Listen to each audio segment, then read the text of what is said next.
Hello students, हम शुंग साम्राज्य का डिस्कशन कर रहे थे। अब हम शुंग कालीन प्रशासनिक व्यवस्था और धार्मिक नीति की चर्चा करेंगे। जैसा कि हमने विगत लेक्चर्स में ये जाना और समझा है कि किस प्रकार से पुष्यमित्र शुंग ने शुंग साम्राज्य की स्थापना की, उसे इस्टेब्लिश किया और जो उत्तरवर्ती विखंडित होते मौर्य साम्राज्य की जो विखंडन की प्रक्रिया थी उस पर शुंग साम्राज्य ने न केवल अंकुश लगाया बल्कि वो मौर्य साम्राज्य के मध्यवर्ती भाग को सुरक्षित रखने में भी सफल रहे और यवनों के विरुद्ध उन्होंने पंजाब और वहाँ से आगे सियालकोट तक अनेक विजय प्राप्त की, जिससे बढ़ती हुई यवन शक्ति पर भी अंकुश लगा। तो उनके साम्राज्य में निश्चित रूप से अयोध्या और विदिशा सम्मिलित थे। विदिशा में पुष्यमित्र शुंग के पुत्र अग्निमित्र का प्रशासक के रूप में शासन संचालन करते थे। तो इस प्रकार से कह सकते हैं कि लगभग अभी भी पाटलिपुत्र साम्राज्य की राजधानी थी और मौर्य साम्राज्य का मध्यवर्ती भूभाग का अधिकांश भूभाग पश्चिम भारत तक पुष्यमित्र शुंग या शुंग वंश के शुंग साम्राज्य के प्रत्यक्ष परोक्ष नियंत्रण में आ चुका था। अपने समय की चुनौतियों के उपरांत भी पुष्यमित्र शुंग सिर्फ एक विजेता ही नहीं थे, उन्होंने इस साम्राज्य की स्थापना के साथ साथ उसके प्रशासनिक संगठन पर भी ध्यान दिया। यद्यपि बहुत से विद्वान मानते हैं कि कमोवेश जो व्यवस्था थी वह अधिकांशतः वही थी जो कि मौर्य युग में चली आ रही थी, उसी को पुनः संगठित करके उसमें थोड़ा बहुत या कुछ थोड़ा नवीन समावेश भी किया गया। वायु पुराण कहता है कि पुष्यमित्र शुंग ने अपना समस्त राज्य अपने 8 पुत्रों में विभक्त कर राज्य के विभिन्न भागों पर सम्राट के प्रतिनिधि के रूप में उन्हें प्रशासन करने दिया। हालांकि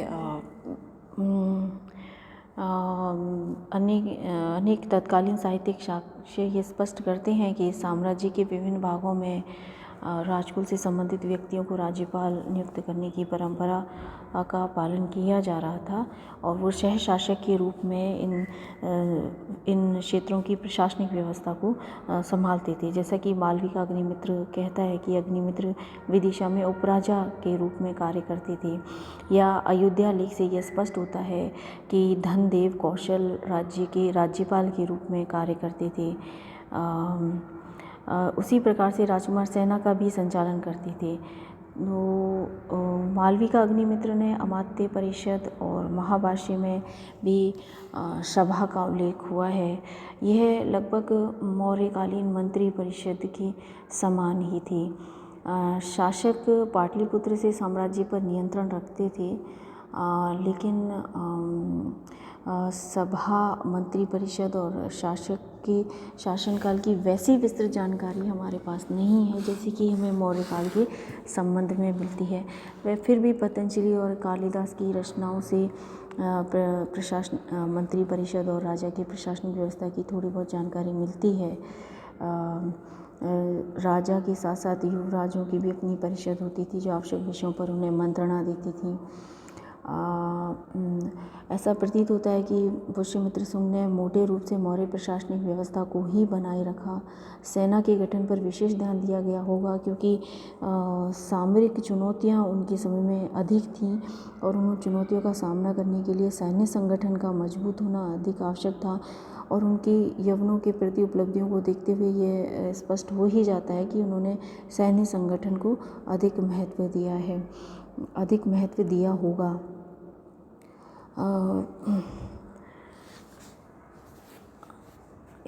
साथ ही हम अगर शुंग शासनकाल की बात करें तो इस समय भी ग्राम शासन की सबसे छोटी इकाई थे और मनुस्मृति से भी थोड़ा प्रकाश पड़ता है कि स्थानीय शासन और न्याय प्रणाली किस प्रकार से संचालित हो रही थी।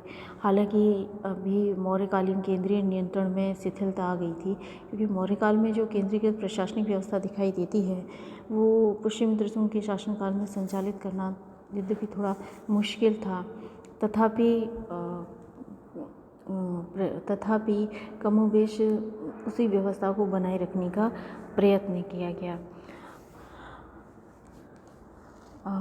अब बात आती है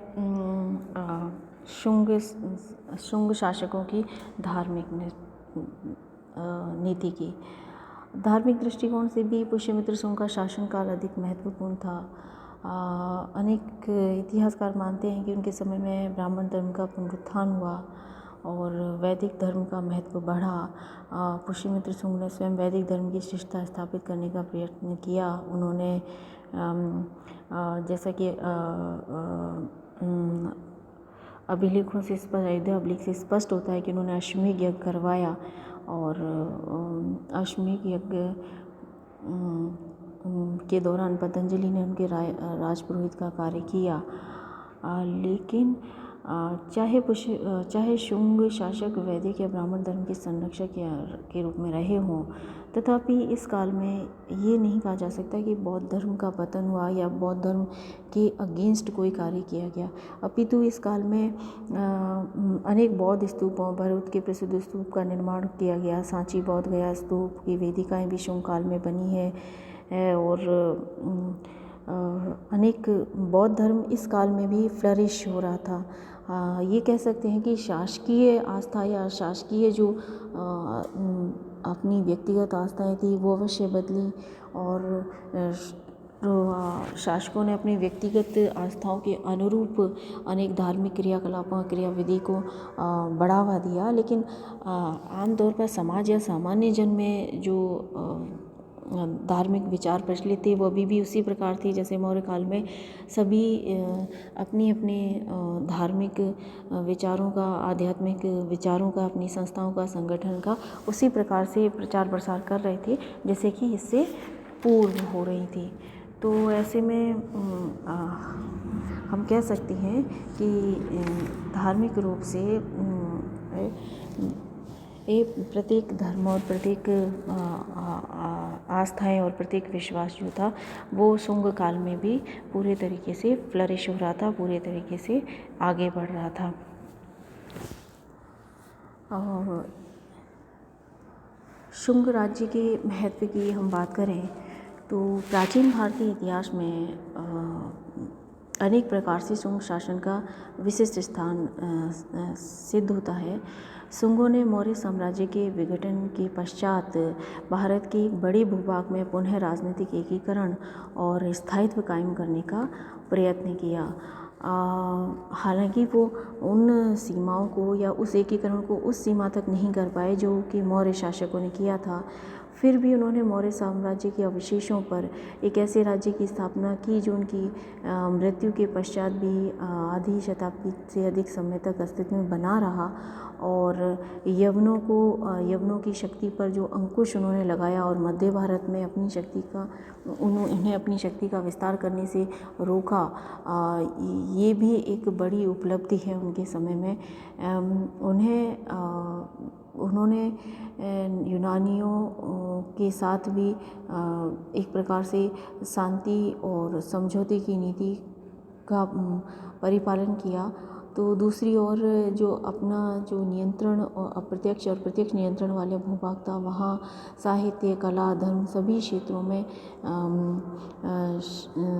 विकास करने का प्रयत्न किया। शुंग शासकों का व्यक्तिगत रूप से वैदिक धर्म में विश्वास था, तो इससे हम कह सकते हैं कि इस काल में उन्होंने उसकी खोई हुई प्रतिष्ठा को पुनः स्थापित करने का प्रयत्न किया। वैदिक धर्म से जैसा कि हेलियोडोरस के बेसनगर स्तंभ लेख से हमें पता चलता है कि यूनानी भी प्रभावित हुए और भागवत धर्म मध्य भारत में इस समय काफ़ी अधिक फ्लरिश हो रहा था, काफ़ी अधिक विकसित और प्रसारित हो रहा था।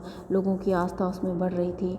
अनेक महत्वपूर्ण ग्रंथों की रचना भी इस काल में हुई और जिसमें मनुस्मृति हो या पाणिनि की अष्टाध्यायी या पतंजलि के ग्रंथ हों, तो ये सभी शुंग काल में होने वाली साहित्यिक प्रगति को बताते हैं। वहीं इस काल में लोक कला का भी, शुंगकालीन लोक कला का विकास हुआ। भरूच और विदिशा में शुंगकालीन कला के अनेक स्ट्रक्चर खड़े किए गए। भरूच का विश्वविख्यात स्तूप शुंगों की ही देन है। सांची और बोध गया के स्तूपों की वेदिकाएं भी इसी काल में बनाई गई।